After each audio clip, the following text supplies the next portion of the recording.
A Fog in Santone, by O. Henry.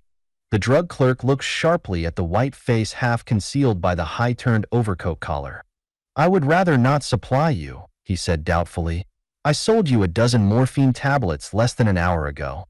The customer smiles wanly. "The fault is in your crooked streets. I didn't intend to call upon you twice, but I guess I got tangled up. Excuse me." He draws his collar higher and moves out, slowly. He stops under an electric light at the corner and juggles absorbedly with 3 or 4 little pasteboard boxes. 36, he announces to himself. More than plenty. For a gray mist had swept upon Santone that night, an opaque terror that laid a hand to the throat of each of the city's guests. It was computed that 3,000 invalids were hibernating in the town. They had come from far and wide, for here, among these contracted river-sliced streets, the goddess Ozone has elected to linger. Purest atmosphere, sir, on earth?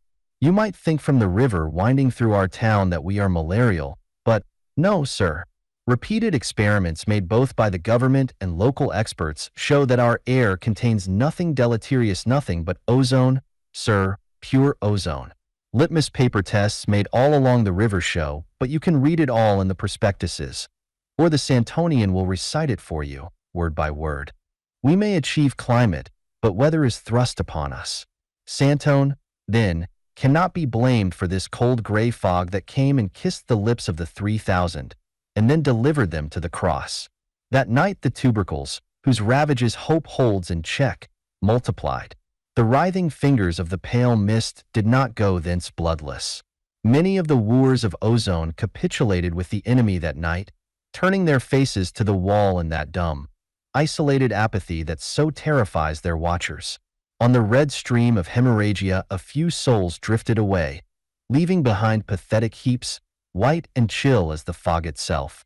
2 or 3 came to view this atmospheric wraith as the ghost of impossible joys, sent to whisper to them of the egregious folly it is to inhale breath into the lungs, only to exhale it again, and these used whatever came handy to their relief, pistols, gas, or the beneficent muriate.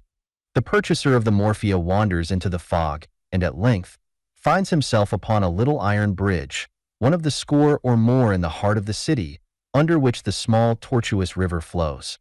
He leans on the rail and gasps, for here the mist has concentrated, lying like a footpad to garrote such of the 3,000 as creep that way. The iron bridge guys rattle to the strain of his cough, a mocking tizzical rattle, seeming to say to him, "Clickety-clack, just a little rusty cold, sir, but not from our river. Litmus paper all along the banks and nothing but ozone." Clackety-clack. The Memphis man at last recovers sufficiently to be aware of another overcoat man 10 feet away, leaning on the rail and just coming out of a paroxysm.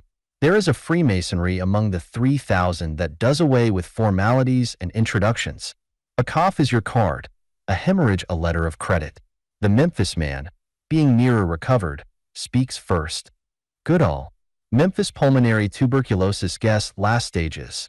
The 3,000 economize on words. Words are breath, and they need breath to write checks for the doctors." "Heard," gasps the other. "Heard of Tletter. Tloder, Achia. Catarrhal bronchitis. Name's Dennis, 2 doctor says. Says I'll live 4 weeks if I take care of myself. Got your walking papers yet?"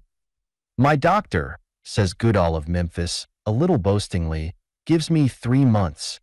"Oh," remarks the man from Toledo, filling up great gaps in his conversation with wheezes.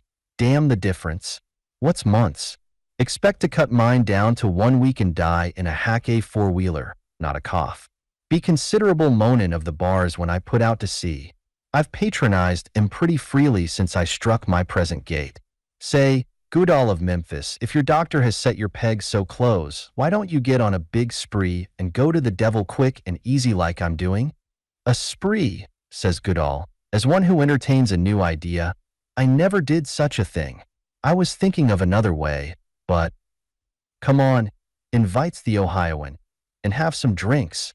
I've been at it for 2 days, but the infernal stuff won't bite like it used to. Goodall of Memphis, what's your respiration?" 24. Daily temperature? 104. You can do it in 2 days. It'll take me a week.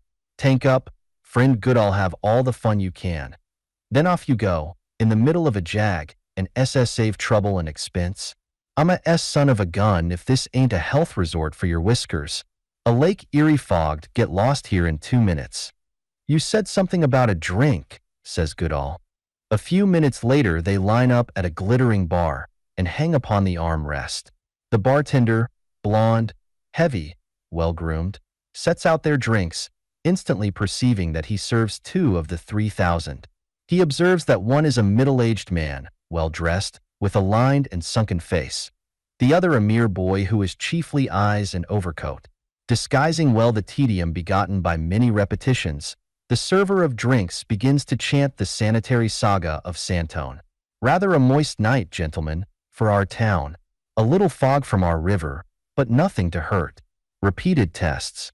Damn your litmus papers, gasps Toledo, without any personal offense intended. We've beard of him before. Let him turn red, white, and blue. What we want is a repeated test of that whiskey. Come again.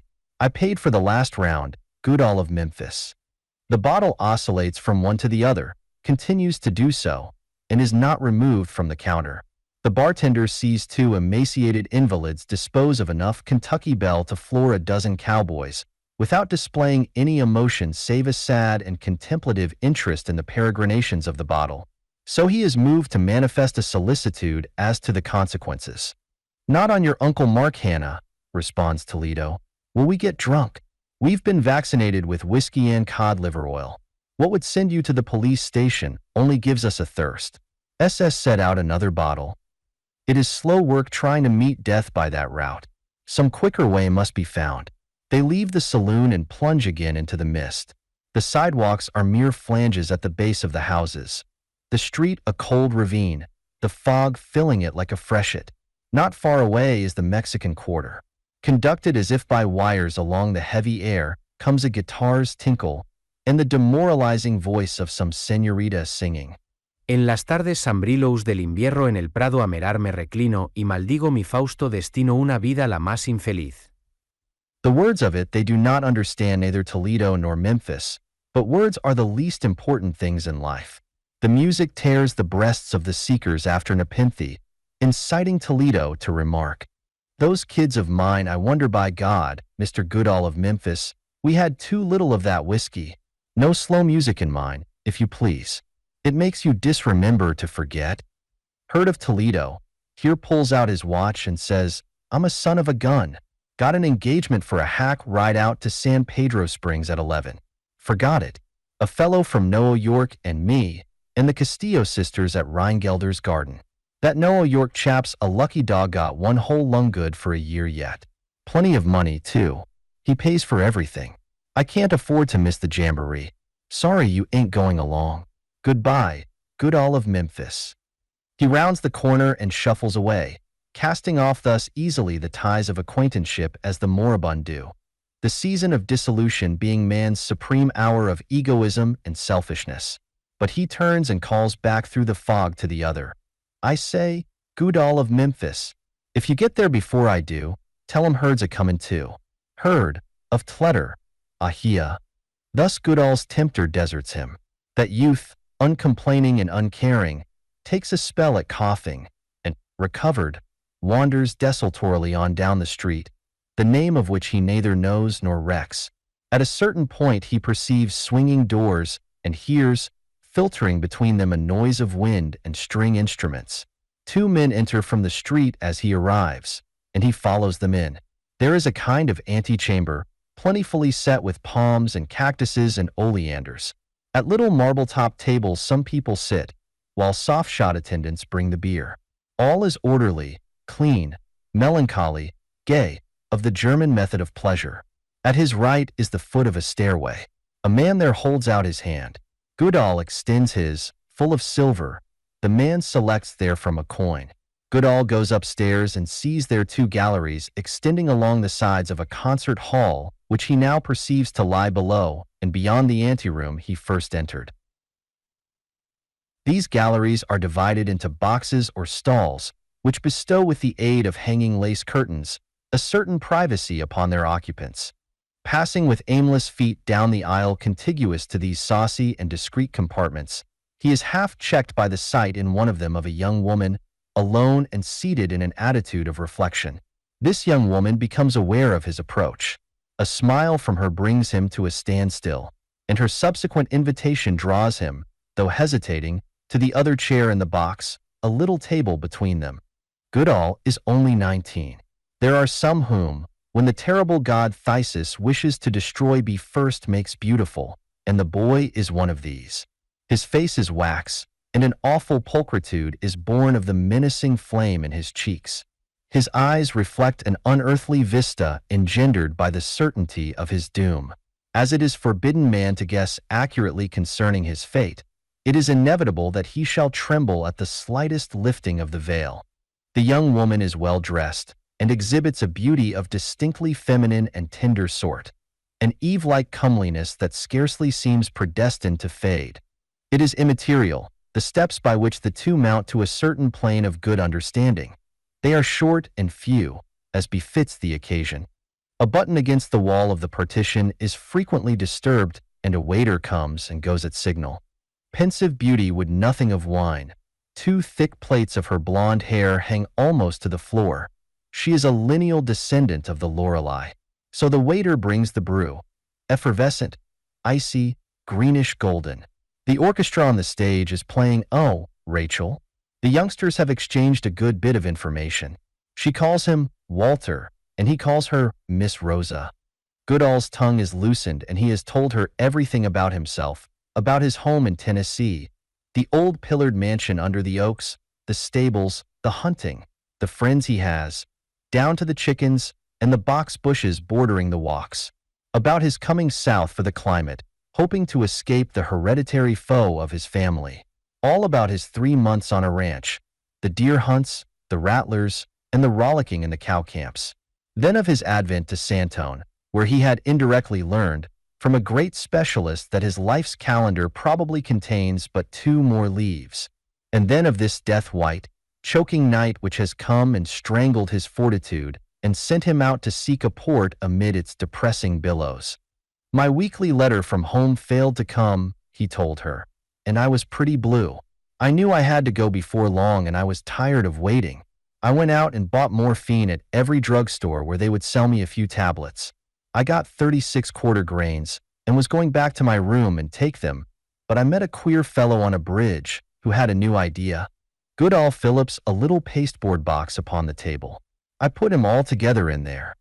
Miss Rosa, being a woman, must raise the lid, and gave a slight shiver at the innocent-looking triturates. Horrid things, but those little, white bits, they could never kill one. Indeed they could. Walter knew better. 9 grains of morphia, why, half the amount might. Miss Rosa demands to know about Mr. Hurd, of Toledo, and is told. She laughs like a delighted child. What a funny fellow. But tell me more about your home and your sisters, Walter. I know enough about Texas and tarantulas and cowboys. The theme is dear, just now, to his mood, and he lays before her the simple details of a true home, the little ties and endearments that so fill the exile's heart. Of his sisters, one, Alice, furnishes him a theme he loves to dwell upon. She is like you, Miss Rosa, he says. Maybe not quite so pretty, but just as nice and good and— There, Walter, says Miss Rosa sharply, now talk about something else. But a shadow falls upon the wall outside, preceding a big, softly treading man, finely dressed, who pauses a second before the curtains and then passes on. Presently comes the waiter with a message. Mr. Rolfe says, "Tell Rolfe I'm engaged." I don't know why it is, says Goodall of Memphis, but I don't feel as bad as I did.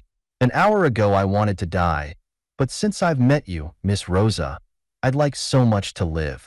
The young woman whirls around the table, lays an arm behind his neck, and kisses him on the cheek. You must, dear boy, she says. I know what was the matter.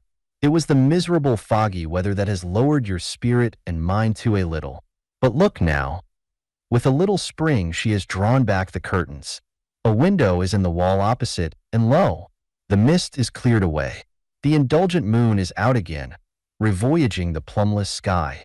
Roof and parapet and spire are softly pearl enameled. Twice, thrice the retrieved river flashes back, between the houses, the light of the firmament. A tonic day will dawn, sweet and prosperous. Talk of death when the world is so beautiful, says Miss Rosa, laying her hand on his shoulder. Do something to please me, Walter. Go home to your rest and say, I mean to get better, and do it. If you ask it, says the boy with a smile, I will. The waiter brings full glasses. Did they ring? No, but it is well. He may leave them. A farewell glass. Miss Rosa says, to your better health, Walter. He says, to our next meeting. His eyes look no longer into the void, but gaze upon the antithesis of death. His foot is set in an undiscovered country tonight. He is obedient, ready to go. Good night, she says. I never kissed a girl before, he confesses, except my sisters. You didn't this time, she laughs. I kissed you good night. When shall I see you again? He persists. You promised me to go home, she frowns, and get well. Perhaps we shall meet again soon. Good night. He hesitates, his hat in hand. She smiles broadly and kisses him once more upon the forehead. She watches him far down the aisle, then sits again at the table. The shadow falls once more against the wall. This time the big, softly stepping man parts the curtains and looks in. Miss Rosa's eyes meet his, and for half a minute they remain thus, silent, fighting a battle with that king of weapons. Presently the big man drops the curtains and passes on. The orchestra ceases playing suddenly, and an important voice can be heard loudly talking in one of the boxes farther down the aisle. No doubt some citizen entertains there some visitor to the town, and Miss Rosa leans back in her chair and smiles at some of the words she catches. Purest atmosphere in the world, litmus paper, all long nothing hurtful, our city nothing but pure ozone.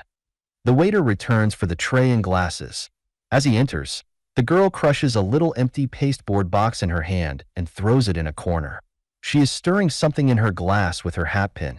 Why, Miss Rosa, says the waiter with the civil familiarity he uses, putting salt in your beer this early in the night?